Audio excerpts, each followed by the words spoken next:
I'd really like to see Canada make more investments in what a lot of people would refer to as social architecture, and that's specifically in childcare.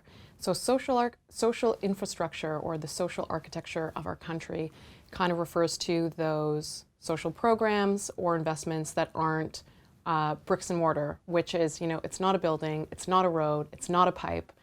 You can't necessarily touch it or build it in a factory.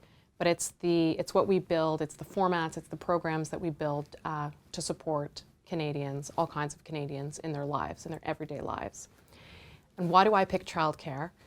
Childcare is something that right now in Canada is a really messy situation. So if you've ever heard about childcare discussed, it's probably in the context of price. Childcare is really expensive, and it's most expensive in our biggest cities.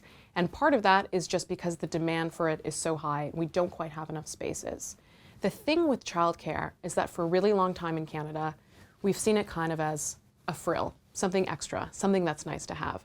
But when you think about productivity, when you think about people's ability to work, when you think about your ability as you 10 or 15 or 20 years in the future, and your ability to keep chasing all those passions that you have and doing incredible work and working so hard with great people and doing great things, big things, you're probably going to reach a point in your life where you also want to have a family too. And when that point comes, if we've invested properly in our social infrastructure, if we've really built out a national early learning strategy, if we have better childcare options for people that they can better afford, it's going to mean that you don't have to drop out of work. You don't have to disappear for more than 1 year of family leave and take that break and kind of maybe hold yourself back when you should be rocketing forward. And that's what I watch governments for, all kinds of governments, provincial, municipal, and federal, at every budget to see what we're doing and how we're talking about childcare. Are we switching it away from that frill? Are we equating it with babysitting?